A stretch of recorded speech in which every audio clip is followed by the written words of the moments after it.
Hi friends, welcome to my channel. ఈరోజు మనం మూడుమల్ల బంధం చివరి భాగం గురించి తెలుసుకుందాం. ఆడియో 17. ఆద్య బంగారం, ఈరోజు నేను ఎంత హ్యాపీగా ఉన్నానో తెలుసా? వినయ్, లత, అంజలి, ఆకాష్, ఈ దుష్ట చతుష్టయం చరిత్ర అంతా నా చేతికి చిక్కింది. ఈరోజు ఈవినింగ్ నేను ఫోన్లో మాట్లాడి ఎగిరి గంతేశాను కదా, దానికి కారణం ఇదే. నా ఇన్వెస్టిగేషన్ ఈ రోజుతో ముగిసింది. ఇంకా నీకు నిజాలు తెలియడం ఒకటే బాకీ. ఆ నిజాలు కూడా నీకు తెలిసేలా చేయడానికి కూడా నా దగ్గర ఒక పక్కా ప్లాన్ ఉంది. అంతా ఈ అదర్వ్ అనుకున్నట్టే అవుతుంది. అయి తీరాలి కూడా అంటూ అక్కడితో ఆ ఆడియో ఎండ్ అయ్యింది. చాలా క్యూరియాసిటీగా నెక్స్ట్ ఆడియో ప్లే చేసింది వెంటనే. ఆడియో 18. ఏంటి ఆద్య, ఈరోజు పార్కులో మీ అమ్మ సెంటిమెంట్ అనే సెంటు బాగా పూసినట్టుంది. ఆద్య, అంటే ఈయనకి నేను మా అమ్మతో మాట్లాడిన విషయం తెలుసా? ఈ మాటలు విన్నారా అని షాక్ అయిపోయింది. ఆడియోలో ఏంటి, మా అమ్మతో మాట్లాడిన విషయం ఇతనికి ఎలా తెలిసిందని అనుకుంటున్నావా? చెప్పానుగా, అంతా నేను ప్లాన్ చేసినట్టే పక్కాగా జరుగుతుంది అని. నేను అనుకున్నట్టే ముందు నిన్ను అప్పటికప్పుడే తీసుకెళ్లాలని అనుకుంది. కానీ నేను నీతో అన్నానే, మనిద్దరి మధ్యలో మూడో మనిషి వస్తే చాలా నష్టపోవాల్సి వస్తుందని. ఆ మాటల ఎఫెక్ట్ నీ మీద బానే పనిచేసింది. నేను మీ వాళ్ళని ఏం చేస్తానన్న భయంతో నువ్వు అంజలితో వెళ్ళను అని అన్నావు. నెక్స్ట్ రోజు ఫ్యామిలీ గెట్ టుగెదర్ ప్లాన్ చేసి నన్ను లేపేయడానికి ట్రై చేస్తారు. కుదిరితే నన్ను అడ్డం పెట్టుకుని నిన్ను తీసుకెళ్తారని అనుకున్నా. అనుకున్నట్టుగానే రేపు ఫ్యామిలీతో పార్కుకు వస్తానమ్మా. ఇంట్లో వాళ్ళకి నిన్ను చూస్తే కాస్త ఊరట కలుగుతుంది అని ఏవేవో కాక్ అండ్ బుల్ స్టోరీస్ అల్లింది. నువ్వు నమ్మేశావు. అసలు మీ ఎవ్వరికీ తెలియని విషయం ఏంటి అంటే, ఆ రోజు మనం పార్కుకి వెళ్ళకముందే మీ అమ్మాయి ఆర్జే పార్కులో కనిపించింది అని మీ అమ్మకి ఫోన్ చేసి చెప్పింది కూడా నేనే. అందుకే మనం వెళ్ళేలోపు జెట్ స్పీడ్లో పార్కులో ల్యాండ్ అయ్యింది. నీకు కనిపించింది ఆ అంజలి అని అక్కడితో ఆడియో ఎండ్ అయిపోతుంది. ఇంకా లేట్ చేయొద్దు అని కంగారుగా నెక్స్ట్ ఆడియోని ప్లే చేసింది. ఆడియో 19. ఆద్య, ఇప్పటి వరకు నేను చెప్పినవన్నీ నువ్వు వినే ఉంటావు కదా. అయితే వీటన్నిటినీ నీకు ప్రాక్టికల్గా ఎవిడెన్స్గా చూపించాలని అనుకుంటున్నా. ఇంకాసేపట్లో మనం పార్కుకు వెళ్తాం. నువ్వు నీ ఫ్యామిలీని ఫేస్ చేయబోతున్నావు. నాకు నీ మీద నమ్మకం ఉంది ఆద్య. అందుకే రిస్క్ అయినా కూడా ఈ స్టెప్ తీసుకుంటున్నా. అండ్ ఇప్పుడు నువ్వు నీ ఫోన్ తీసిన ప్లేస్ పక్కన ఒక బ్లాక్ కలర్ బాక్స్ ఉంటుంది. అది ఒక చిన్న లాకర్ లాంటిది. అది ఓపెన్ అవ్వడానికి ఒక పాస్వర్డ్ని ఎంటర్ చేయాలి. ఆ బాక్స్ కింద సైడ్లో కీబోర్డ్ ఉంటుంది. ఆల్ స్మాల్ లెటర్స్తో ఆద్య అని పాస్వర్డ్ టైప్ చేయి. అది ఓపెన్ అవుతుంది. అందులో ఒక హార్డ్ డిస్క్ ఉంటుంది. కొన్ని ఫైల్స్ ఉంటాయి. బెడ్ మీద నా సిస్టమ్ ఉంటుంది. హార్డ్ డిస్క్ని నా సిస్టమ్కి కనెక్ట్ చేసి, ఇప్పటి వరకు నేను నీకు ఈ ఆడియోస్ ద్వారా చెప్పిన విషయాలన్నీ పక్కా ప్రూఫ్స్తో ఉంటాయి చూసుకో. ఫైల్స్లో కూడా వాటికి సంబంధించిన పేపర్స్ ఉంటాయి. ఇక నిర్ణయం నీదే ఆద్య. అది చూసిన తర్వాత ఏం చేయాలో నువ్వే ఆలోచించుకో. ఒకవేళ నువ్వు నాకు సపోర్ట్ చేస్తే డ్రాలో ఉన్న వస్తువు తీసుకునిరా. నీ మీద నమ్మకంతోనే దాన్ని డ్రాలో వదిలేసి వెళ్తున్నాను. నా ఇంకొక ఫోన్ని షూలో పెట్టుకున్నా. ఎందుకంటే వాళ్ళు నన్ను కిడ్నాప్ చేసి నిన్ను లొంగ తీసుకుంటారని నాకు తెలుసు. సో నా లొకేషన్ నీకు తెలియాలి కాబట్టే ఈ ఫోన్ జీపీఎస్ ట్రాకర్తోని నా దగ్గరికి వచ్చే ఆద్య. ఆల్ ది బెస్ట్ అని ఒక్క క్షణం ఆగి, I love you so much Aadya బంగారం అని ఆడియో అంతటితో అయిపోతుంది. అంతా విన్న తర్వాత ఆద్య లేచి ఆ బ్లాక్ లాకర్ బాక్స్ తీసుకుని పాస్వర్డ్ టైప్ చేసి హార్డ్ డిస్క్ ని అదర్వు ల్యాప్టాప్ కి కనెక్ట్ చేసి ఎవిడెన్స్ మొత్తం చూడడం మొదలుపెట్టింది. అంతా అదర్వు ఏవైతే చెప్పాడో వాటి ఎవిడెన్స్, ఇంకా వాళ్ళ ఫ్యామిలీకి సంబంధించిన కొన్ని ఎవిడెన్స్ కూడా అదర్వు చెప్పినట్లుగానే ఉన్నాయి. ఆద్య, అన్ని అదర్వు గారు చెప్పినట్లే జరిగాయి. ఇప్పటికి కూడా నా ఫ్యామిలీ, ఛ, అసలు వాళ్ళు నా ఫ్యామిలీనే కాదు. చెప్పుకోవాలంటేనే సిగ్గుగా ఉంది. అలాంటి వాళ్ళని వెనకేసుకొని వస్తే నేను కనీసం మనిషిని అనిపించుకోను అనుకుంటూ డెస్క్ ఓపెన్ చేసింది.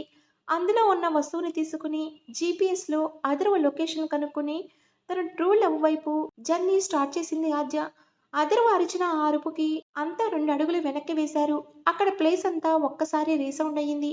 అంత కోపంగా ఉన్న అథర్వని అంతా మొట్టమొదటిసారిగా చూసేసరికి అంజలి, లతాకి అయితే బాడీ భయంతో జలధరించింది ఒక్క క్షణం.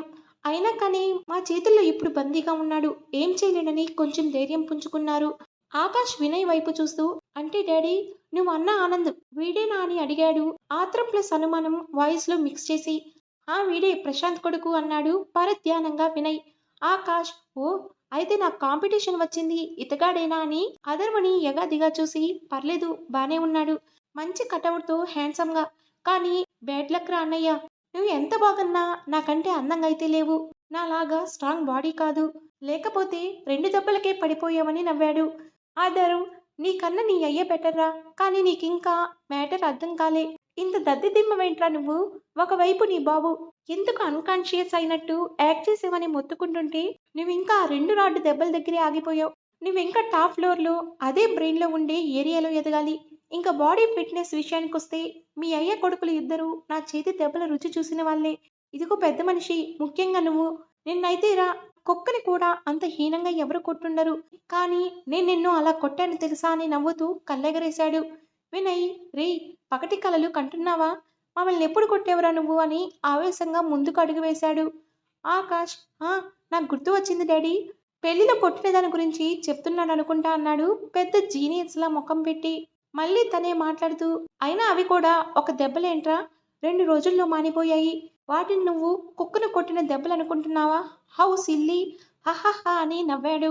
అథర్వ ఒక్క నిమిషం పాటు ఆకాష్ వైపు అలానే చూస్తూ, వినయ్ వైపు తిరిగి జాలిగా చూస్తూ, నిన్ను చూస్తుంటే నాకు గుండె తరుక్కుపోతుందయ్యా వినయం బాబాయ్. లేకపోతే నీకిలాంటి పిచ్చినాసన్ కొడుకుగా ఎలా పుట్టాడు? ఎన్ని ఇల్లీగల్ బిజినెస్‌లు చేస్తావు? ఎన్ని దందాలు చేస్తావు? ఎన్ని డ్రగ్స్ ఈజీగా సరఫరా చేస్తావు? ఎంత బాగా సెక్స్ రేకెట్‌ని సీక్రెట్‌గా నడుపుతావు? ఎంత బాగా పేకాడుతావు? ఎంత ఇంటెలిజెంట్‌గా క్రికెట్ బెట్టింగ్ హ్యాండిల్ చేస్తావు? అలాంటి నీకు ఇలాంటి కొడుకు అని ఆకాష్‌ని ఎగాదిగా చూస్తూ జాలిగా నవ్వాడు.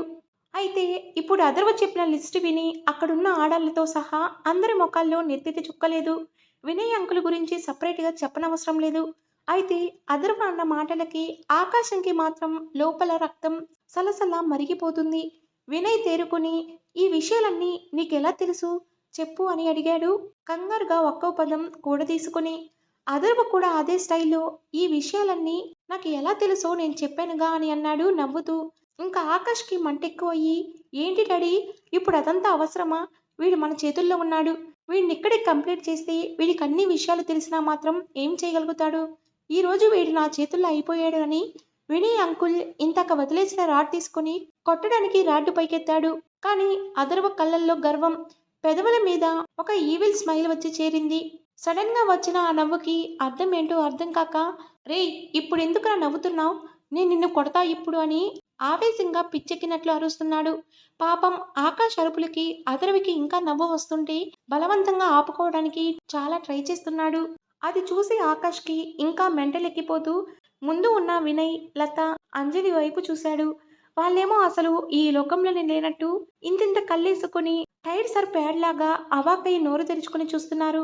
ఏంటి వీళ్ళిలా చూస్తున్నారు అని ఆలోచిస్తుండగానే వెనక తలకి ఏదో తగిలినట్టు అనిపిస్తే అక్కడ తడుముకుంటూ వెనక్కి తిరిగి చూశాడు ఆకాష్. అప్పటికే అథర్వ తప్ప మిగతా వారంతా వీలైనంత పెద్దగా కళ్ళు, నోర్లు తెరిచి చూస్తున్నారు. ఏంటబ్బా అని వెనక్కి తిరిగి చూశాడు ఆకాష్. తన ముందు ఆద్య అడుగు దూరంలో. తనకి పాయింట్ బ్లాక్‌లో గన్ ఎయిమ్ చేసి సీరియస్‌గా, సూటిగా తన కళ్ళల్లోకి చూస్తుంది. ఫస్ట్ ఆద్యని అక్కడ చూసినందుకు, సెకండ్ తన చేతిలో గన్ ఉన్నందుకు, థర్డ్ ఆ గన్‌ని తన తలకి ఎయిమ్ చేసినందుకు. ఆకాశం ఫ్యూజులు దెబ్బకి ఎప్పుడో ఎగిరిపోయాయి. తన చేతిలో ఉన్న గన్ని మార్చి మార్చి చూస్తూ, ఆద్య బేబీ, నువ్వేంటి ఇక్కడ? గన్నేంటి ఇక్కడ అని నుదురు మీద ఉన్న గన్ వైపు భయంగా చూస్తున్నాడు. ఆద్య, ఆ, సూసైడ్ అటెంప్ట్ చేసావంట కదా నిన్న? అంజలి చెప్పింది. ఫెయిల్ అయినందుకు ఫీల్ అవుతున్నావేమో అని. ఈసారి డెత్‌కి బెర్త్ నేను కన్ఫర్మ్ చేద్దామని నేను గిఫ్ట్‌గా ఈ గన్ తెచ్చా అంది. ఆద్య బిహేవియర్ అక్కడ ఉన్న వాళ్ళందరినీ పిచ్చెక్కిస్తుంది.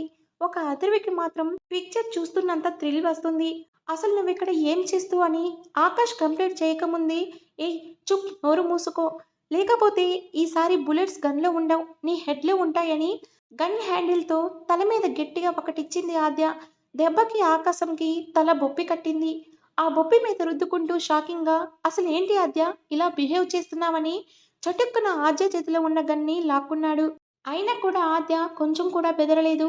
ఆకాష్ కళ్ళల్లోకి కాల్చేసేలా చూస్తుంది. దాంతో ఆకాష్‌కి బీపీ పీక్స్‌కి పోయి, ఇదేం మాయరోగమే మీ ఇద్దరికీ? ఎదుటివాడి దగ్గర ఆయుధం ఉన్నా కూడా అలా పొగరుగా చూస్తారేమన్నాడు కోపంగా. అప్పటికే తేరుకున్న మిగతా వారు అక్కడ జరుగుతున్న సీన్ చూసి అవాక్కైపోయారు. ఆద్య, ఏం చేస్తున్నావ్? బావకి ఎందుకు గన్ గురిపెట్టావు అని ఇత్తెంతలో నిలిచింది అంజలి. దాంతో ఆద్యకి కోపం నశాలానికెక్కింది. ఒక్కసారి అంజలి వైపు దిక్కున తిరిగి నిప్పులు చెరుగుతున్న కళ్ళతో, ఇంకొకసారి నా పేరు తలిచినా ఇన్ని రోజులు పెంచిన తల్లివని కూడా చూడను. మర్యాద దక్కదు. జాగ్రత్త. అయినా అసలు మర్యాద ఉంటే కదా నీకు? మా అమ్మకి స్లో పాయిజన్ ఇప్పించి నిండు ప్రాణాలు తీసుకున్నావు. మెడిసిన్ కలిపి మా నాన్నకి దగ్గరయ్యావు. అదే ప్లేస్‌లో రేపు నీ కూతురు అఖిల వేరే వాళ్ళ చేతిలో బలి అయితే, వేరే వాళ్ళు నీ కూతురితో కోరిక తీర్చుకుంటే అని అరిచింది రీసౌండ్ వచ్చేలా. ఒక్క క్షణం అందరికీ చెమటలు పట్టేశాయి ఆ మాటలకి. అంటే ఆద్యకి అన్ని విషయాలు తెలిసిపోయాయా అని అనుకుంటూనే కొయ్యబారిపోయారు. అంజలికి మాత్రం ఆర్జే అన్న మాటలు నేరుగా వచ్చి చెంప చెల్లుమనిపించినట్లు తగిలాయి. అవమాన భారం, అపరాధ భావంతో తల కిందకి దించేసింది. ఏ తల కిందకి దించేసేవే అమ్మా? మాట్లాడు. నీ కూతురు గనక మా అమ్మ స్థానంలోనో, లేక నా స్థానంలోనే ఉంటే నీకేం పర్లేదా? చంపేసుకోండి, కోరిక తీర్చేసుకోండి అని పంపిస్తావా అని జీరబోయిన గొంతుతో అరిచింది. అధర్వ బాధగా ఆద్య వైపే చూస్తున్నాడు. అంజలి మాత్రం దించిన తల ఎత్తలేదు. నీకో విషయం తెలుసా? నువ్వు ఏ ప్రేమ కోసం అయితే రాధిక అమ్మని చంపావో, ఇప్పుడు ఆ ప్రేమ మంచాన పడే స్థితికి వచ్చింది కూడా వీళ్ళ వల్లే. లత అత్తే నాన్న బ్యాక్ బోన్ మీద రాడ్డుతో కొట్టడం వల్ల నాన్నకి ఈ పరిస్థితి వచ్చింది అని బాధ నిండిన స్వరంతో అరిచింది. ఆ మాట విన్న అంజలికి మెదడు మొద్దుబారిపోయింది ఒక్కసారి. తను విన్నది నిజమా అబద్ధమా అని తన చెవుల్ని తానే నమ్మలేకపోయింది. అదంతా వింటున్న ఆకాష్కి ఆద్యకి నిజం అంతా తెలిసిపోయిందని అర్థమయ్యి తన చేతిలో ఉన్న గన్ని అదర్వ వైపు గురిపెట్టాడు. ఆద్య నాతో రా అని అన్నాడు కమాండింగ్గా. కానీ సేమ్ అదే పొగరిని మెయింటైన్ చేస్తూ చేతులు కట్టుకుని దిక్కులు చూస్తుందే తప్ప ఉన్న ప్లేస్ నుంచి ఇంచు కూడా కదలట్లేదు. ఆద్య చెప్పేది నీకే వినిపించట్లేదా అని అదర్వ కడుపులో షూట్ చేయబోయాడు. కానీ అంతలోనే అదర్వ్ ఆకాష్ దగ్గరికి వచ్చేసి చేతి మీద గట్టిగా తన్నాడు. గన్ వెళ్ళి లత కాళ్ళ దగ్గర పడింది. అక్కడున్న వాళ్ళందరి ముఖాల్లో ఒకటే ప్రశ్న. అదర్వ్ ఇప్పటి వరకు మా ముందే ఉన్నాడు. మరి కట్లు ఎలా విప్పుకున్నాడు అని. కానీ వాళ్ళకి తెలియదు కదా ఇదంతా అదర్వ ప్లానే అని. సో అలా మిడిగుట్లు వేసుకుని చూస్తున్నారు అంతా. ఒక్క ఆచే తప్ప. స్పృహ రాగానే అదే నిద్ర లేవగానే చేతులు కట్టేశారని అర్థమయ్యి వెంటనే ముందుగా ప్రిపేర్ అయ్యి షర్ట్‌ని ఫోల్డ్ చేసిన హ్యాండ్ స్లీవ్‌లో పెట్టుకున్న చిన్న షార్ప్ నైఫ్‌ని బయటికి తీసి వీళ్ళతో మాట్లాడుతూనే తాళుని కట్ చేసేశాడు. ఇప్పటికి మించిపోయింది ఏం లేదు వినయ్. నీకు సంబంధించిన ప్రతి ఇల్లీగల్ యాక్టివిటీస్‌కి నా దగ్గర ప్రూఫ్స్ ఉన్నాయి. మర్యాదగా నాకు లొంగిపో. లేదంటే అని ఏదో మాట్లాడబోతుంటే, హా! లేదంటే ఏం చేస్తావురా అని కోపంగా పైకి లేచాడు ఆకాష్. అతను ఆకాష్ వైపు, వినయ్ వైపు చూస్తూ నా భార్యని కోరుకున్నప్పుడే మీ ఇద్దరిని చావబాదాను. నెల రోజులు బెడ్ దిగలేదు. చావు అంచుల వరకు తీసుకెళ్ళి ఆపాను. ఈసారి మాత్రం ఆ తప్పు చేయను అన్నాడు ఇద్దరిని తీక్షణంగా చూస్తూ. అంటే అంటే ఆ రోజు మమ్మల్ని కొట్టింది నువ్వేనా అని అడిగాడు ఆకాష్ షాకింగ్గా. ఆదరు అవునరా నేనే. ఏ మళ్ళీ నా చేతుల్లో తన్నులు తినాలని ఉందా అని అడిగాడు. ఆదరు ఆకాష్ని తన్నగానే వినయ్ వెనక దాచిన గన్ని బయటికి తీస్తే అప్పుడే లత కూడా కాళ్ళ దగ్గర ఉన్న గన్ను తీసుకుని అదర్వికి గురిపెట్టి కాల్చింది. కానీ లాస్ట్ సెకండ్లో లత చేస్తున్న పనిని గుర్తించిన అంజలి అప్పటికి అపరాధ భావంతో ఉండడం వల్ల గన్ పట్టుకున్న చేతిని పక్కకి తోసేసింది. అప్పుడే ఫైర్ చేసిన బుల్లెట్ వెళ్ళి అదర్వ పక్కన ఉన్న వినయ్ కడుపులోకి దిగింది. అది చూసిన లత షాక్ అయ్యి చేతిలో ఉన్న గన్ని జారవిడిచి ఏవండి అంటూ పరిగెత్తుకుంటూ వినయ్ దగ్గరికి వెళ్ళింది. ఆయన కడుపు మీద చెయ్యి వేసుకుని బాధతో మూలుగుతున్నాడు. నిప్పులు చెరుగుతున్న కళ్ళతో అంజలి వైపు కోపంగా చూసింది లత. అంజలి మాత్రం కేర్లెస్గా నీ మొగుడు దాకా వస్తే కానీ తెలియలేదా నా బాధ ఏంటో? ఇప్పుడు నన్ను అలా కోపంగా చూస్తున్నావేం? నువ్వు నాకు చేసిన దాన్నే ఇప్పుడు నీకు చేశాను అంది ఏమాత్రం తను తప్పు లేనట్లుగా. అసలు ఇదంతా వచ్చింది దీనివల్లే. అసలు ఇదే లేకపోతే ఈ గొడవంతా ఉండదు కదా అనుకుంటూ చేతిలో ఉన్న గన్ని ఆద్య తలకి గురిపెట్టి షూట్ చేశాడు వినయ్. ఆద్య అని అదర్వు అరుపు. తర్వాత ఒక 5 సెకండ్ల వరకు అంతా డెడ్ సైలెన్స్. ఆద్య ఏమో అదర్వ చేతుల్లో ముఖమంతా రక్తం మరకలతో ఉంది. అది చూసిన వినయ్ కడుపులోకి బుల్లెట్ దిగి అంత బాధలో ఉన్నా కూడా నవ్వుతున్నాడు. కానీ మరుక్షణమే ఆద్య వెనక ఉన్న ఆకాష్ నేల కొరికిపోయాడు. అది చూసి ఎవ్వరికి ఒక్క నిమిషం పాటు ఏం అర్థం కాలేదు. కానీ ఆకాష్ తలలోకి బుల్లెట్ దిగిన మార్కు చూడగానే విషయం అర్థమైంది. ఆద్యకి గురిపెట్టి షూట్ చేయబోయిన వినయ్ని లాస్ట్ సెకండ్లో అంజలి వాళ్ళ వైపు నుండి చూపి తిప్పి వినయ్ వైపు చూసిన అదర్ షాక్ అయ్యి ఆద్య అని అరుస్తూ ఆద్యాని ఫోర్స్గా తన వైపుకు లాక్కున్నాడు. వినయ్ ఫైర్ చేసిన బుల్లెట్ ఆకాష్ తలలోకి దూసుకుపోయింది. బుల్లెట్ ఫోర్స్కి ఆకాష్ రక్తం చిమ్మి ఆద్య ముఖం మీద పడింది. అది తెలుసుకున్న వినయ్ పిచ్చి పట్టినట్లు అరుస్తూ మళ్ళీ షూట్ చేయపోతే ఇక ఇతను మారడు. వీడు బతకడం వల్ల నష్టమే కానీ ఏమాత్రం మంచి జరగదు అని ఫాస్ట్‌గా వచ్చి గన్ పట్టుకున్న వినయ్ చేతిని కాలుతో తన్నాడు. దాంతో గన్ చేయి జారిపోయింది. అయినా ఓటమిని అంగీకరించినట్లు అదర్వని చేతులతో గుద్దుతున్నాడు. కానీ అదర్ ఒక్క దెబ్బని కూడా తన మీద పడనివ్వట్లేదు. నీకు ఇంకా ఛాన్స్ ఉంది వినయ్, మర్యాదగా నాకు లొంగిపో అని మళ్ళీ అడిగాడు. కానీ అసలు వినయ్ అధర్వ మాటలని పట్టించుకోవట్లేదు. అంజలితో గొడవ పడుతున్న లత కోపం పీక్స్కి పోయి పక్కనే రూమ్లో ఉంచిన కృష్ణ గారి దగ్గరికి వెళ్ళబోయింది. లత ఏం చేయబోతున్నదో అర్థమైన అంజలి తన పక్కనే ఉన్న రాడ్ని తీసుకుని పరిగెత్తుకుంటూ వెళ్ళి లత తల వెనక భాగంలో గట్టిగా కొట్టింది. దాంతో లత అక్కడికక్కడే కుప్పకూలిపోయింది.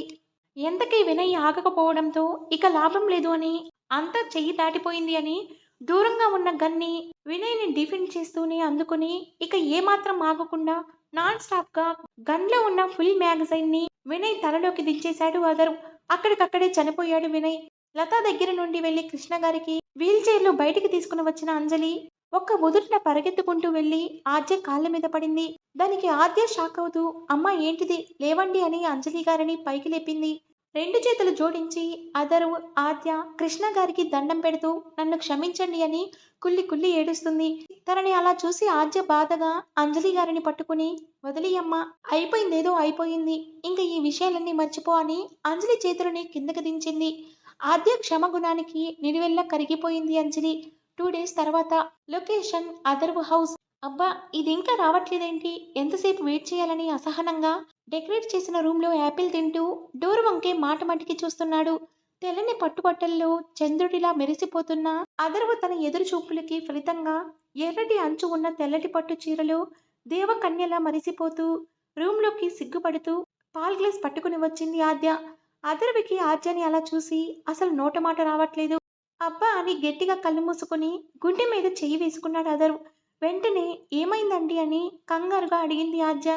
అథర్వ్ వెంటనే డోర్ లాక్ చేసి ఏం లేదు బంగారం, నేను ఇలా చూసి నా గుండె తెగ కొట్టేసుకుంటుంది. మరీ ఇంత అందంగా ఉన్నావంటే బాబు, చిన్నపిల్లాన్ని చంపేద్దామనేనా అని అన్నాడు డ్రమాటిక్గా. ఆ మాటకి ఆద్య పాల్ గ్లాస్ పక్కన పెట్టి సింగిల్ ఐబ్రో ఎగరేసి కొంగుని ముందుకు దూపి ఏంటి మీరు చిన్నపిల్లాడా, ఆహా అవునా, అందుకేనా బర్త్డే విష్ చేయడానికి వచ్చి కిస్ చేసిపోయారు, అందుకేనా ప్రపోజ్ చేసి బుగ్గ మీద ముద్దు పెట్టారు, పాపం చిన్నపిల్లాడు, అందుకేనా వేరే వాడితో పెళ్లి జరుగుతుంటే పీటల మీద ఉన్న నాకు సడన్ గా ప్రత్యక్షమయ్యి తాలికట్టి తీసుకొచ్చారు, ఇవన్నీ చేసి కూడా తమరు ఇంకా చిన్నపిల్లాడని చెప్పుకుంటున్నారా అని సీరియస్ గా చేతులు కట్టుకుని అదర్వని చేసింది. వాయమ్మో ఈ విషయాలు కూడా ఉన్నాయి కదా ఆడియోలో అనుకుంటూ హహ అది బంగారం, మరేమో నాకు నిన్ను చూస్తే కంట్రోల్ తప్పుతున్నాన్రా, కనీసం అవి కూడా లేకపోతే చచ్చిపోతానేమో అనిపించింది, అందుకే అలా అని ఆద్య చీర కొంగు పట్టుకుని అటు ఇటు తిప్పుతూ గోముగా చెప్తున్నాడు. అదర్వ తీరికి ఆద్యకి ఒక్కసారి నవ్వు వచ్చేసింది.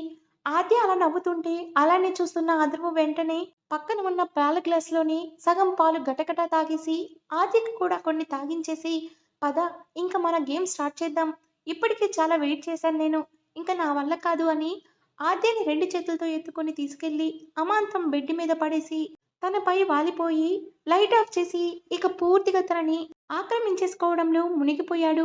ఆఫ్టర్ 1 మంత్ నాకు నిన్ను చూస్తుంటే చాలా గర్వంగా ఉంది ఆద్య అన్నాడు ఆరాధనగా ఆద్య వైపు చూస్తున్న అదర్వ్.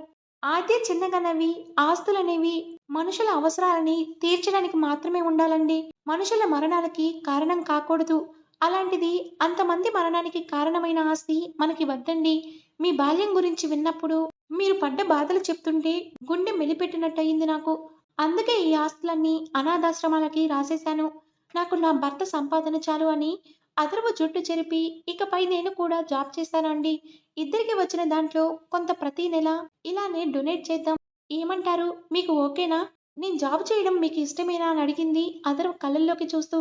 అదర్వ చిన్నగా నవ్వుతూ ఆద్య నుదుటి మీద ముద్దు పెట్టి అంతా నీ ఇష్టంరా, నువ్వేం చేసినా నాకు ఓకే అని ఆద్యని హక్ చేసుకున్నాడు. కృష్ణ గారికి మంచి డాక్టర్స్తో ట్రీట్మెంట్ చేయించడం స్టార్ట్ చేశారు. అంజలి గారు కూడా చేసిన తప్పులని కాస్తైనా సరిదిద్దుకోవాలని రోజు అనాథాశ్రమానికి వెళ్ళి పిల్లల అవసరాలు చూస్తూ వాళ్ళకి హెల్ప్ చేస్తూ ఉండేది. అఖిలాని కూడా అదర్వ వాళ్ళే చదివిస్తున్నారు. అలా అంతా కలిసి సరదాగా మాట్లాడుకుంటూ ఉండగా సడన్ గా కళ్ళు తిరిగి పడిపోయింది ఆద్య. వెంటనే అదర్వ్ తెగ హైరాణ పడిపోతూ తనని బెడ్ మీద పడుకోబెట్టి డాక్టర్కి కాల్ చేశాడు. కాసేపటికి డాక్టర్ వచ్చి ఆద్యని చెక్ చేసి చెప్పాల్సిన ఆ స్వీట్ అండ్ గుడ్ న్యూస్ని అదర్వకి చెప్పారు. అది మొదలు ఆద్యని అసలు కాల్ కింద పెట్టనివ్వకుండా అన్నీ తానే అయ్యి కంటికి రెప్పలా చూసుకుంటున్నాడు. కొన్ని నెలలకి ముద్దుగా ముచ్చటగా ఉన్న ఒక ఆడపిల్లకి జన్మనిచ్చింది మన ఆద్య. ఏమండి, నేను ఆల్రెడీ మన పాపకి నేమ్ ఏం పెట్టాలో ఫిక్స్ అయిపోయానన్నది. అదరు అవునా? ఏం పేరు పెడదామనుకుంటున్నావేంటి అని అడిగాడు పాపతో ఆడుకుంటూ. రాధా గీతిక అని చెప్పింది అదర్వ వైపు చూస్తూ. ఆ పేరు విని అదర్వకి ఒక్కసారి కళ్ళల్లో నీళ్లు వచ్చేశాయి. ఆద్య వాళ్ళ అమ్మ రాధిక, అదర్వ వాళ్ళ అమ్మ గీత. ఇద్దరి తల్లిని ఆ పసిపాపలో చూసుకునేలా పెట్టింది ఆద్య పాపకి ఆ పేరు. అదర్వ పాపని ఒక చేతిలో, ఆద్యని ఒక చేతిలో పట్టుకుని పాప నుదుటి మీద ముద్దు పెట్టుకున్నాడు.